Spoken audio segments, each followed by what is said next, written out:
Ассалаумағалейкум, құрметті Маркет KZ арнасының тұрақты көрермендері. Бүгін біз смартфонға шолу жасаймыз, әдеттегідей. Қалжың айтам, бүгін біз ноутбукқа шолу жасайын деп шештік. Себебі біздің кейбір тұрақты көрермендеріміз осыған дейін өздерінің ұсыныстарын айтты. Ноутбукқа, соның ішінде ойын ойнайтын ноутбукқа шолу жасаңыздаршы деп. Бүгін сіздердің тілектеріңізді орындаймыз. Ендеше қабыл алыңыздар. Бүгінгі шығарылымда бізде Asus компаниясының Asus GL504G ноутбугі.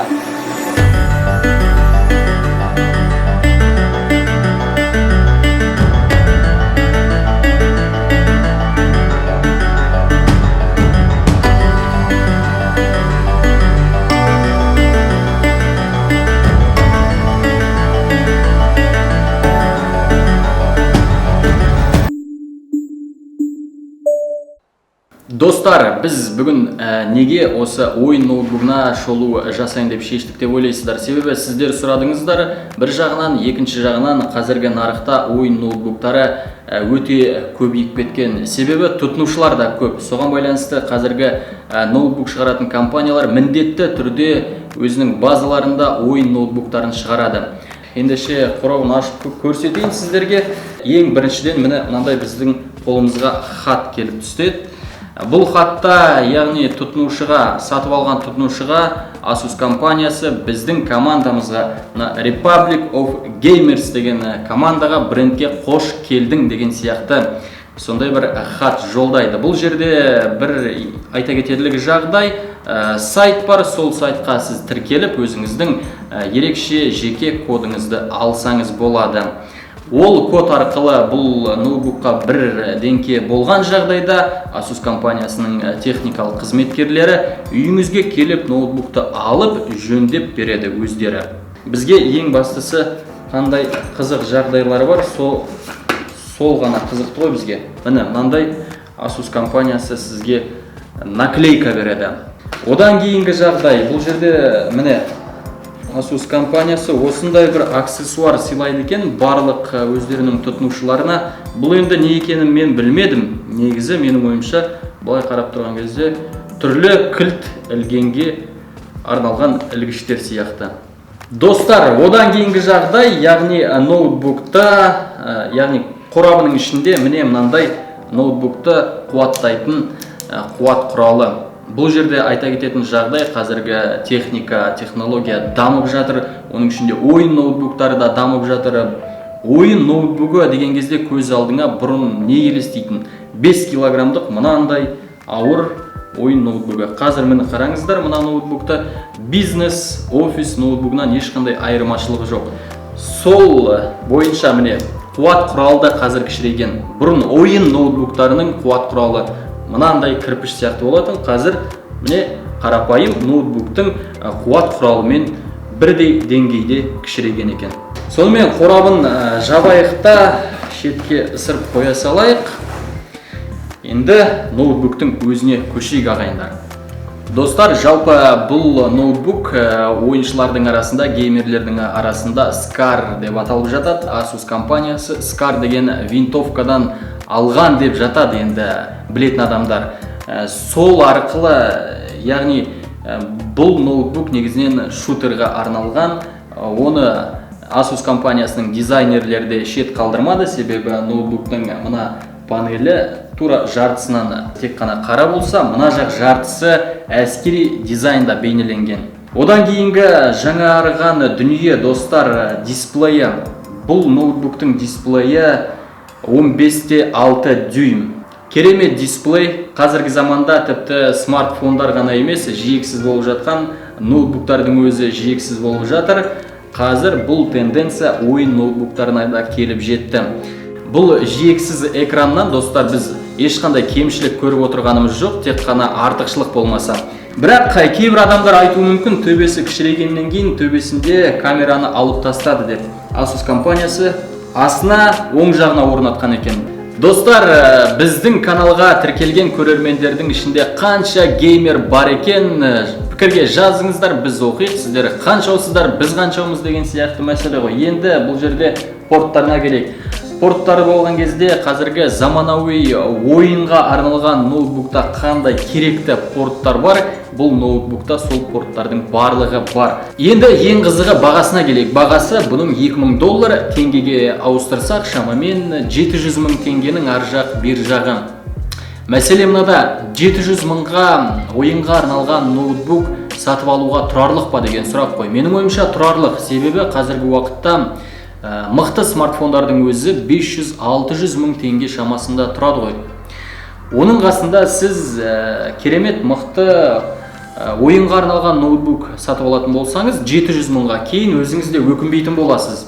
Ал егер тіпті қаржыңыз жетпей бара жатса, дәл осы Asus ноутбугының техникалық сипаттамаларына ұқсас ойын ноутбуктарын Market.kz мобильді қосымшасынан арзан бағаға тауып алуға болады. Ендігі кезекте ноутбуктың перне тақтасына келейік достар. Бұл жерде Asus компаниясы қосу батырмасын оң жақ шетіне бөлек орнатқан. Одан кейінгі жаңағы ойыншыларға ең керек клавиштардың бірі WACD. Бұны әппақпен бөлек. Әрине, ойынға арналған ноутбуктардың барлығында бұлар ерекше сондай түстермен белгіленіп тұрады. Одан кейін сол жағында керекті 4 батырманы жоғарыға шығарған, ыңғайлы болу үшін дауыс азайту, дауыс қосу, микрофон және де ең шеткісі ROG орталық, ROG Center. Republic of Gamers дегеннің қысқарған сөз ғой, былай алып қараған кезде достар. Бұл ROG Center'дың қызметі қандай? Басасыз ROG Center'ды басқан кезде бұл жерде міне Gaming Center деп тұр ғой. Бұл ноутбуктың, яғни қазіргі жағдайы, жүйесі туралы барлық ақпаратты сізге көз алдыңызға береді.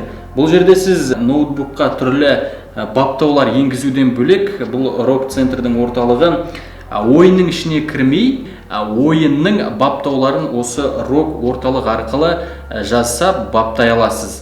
Сонымен қатар бұл ROG Center'да достар мына ноутбуктың перне тақтасын, яғни түрлі түске бояу үшін осы жерден баптауға болады. Aura Core арқылы түрліше баптауға болады. Міне мынандай экрандағы сияқты перне тақтаңыз қызыл түске боялады, болмаса кемпір болсақ дейді, радуга деген сияқты міне экрандағы сияқты. Мына жерде енді көрінбейді, біз сіздерге көрсетеміз. Қараңғы бөлмеде міне осындай экрандағы сияқты түрлі баптауларға орнатып жасап қоюға болады. Ал артында міне бұл жерде мынау көбісі бұны Asus'тың эмблемасы деп жатады, бірақ бұл ROG-тың эмблемасы достар. Міне түрлі түске осылай боялады. Менің ойымша өте керемет, өте әдемі және өте әсерлі. Солай емес па? Құрастырылуы керемет, сапасы өте мықты құрастырылған, ешқай жерінде сықырламайды, ешқай жерінде бір артық пластмасс, артық металл жоқ.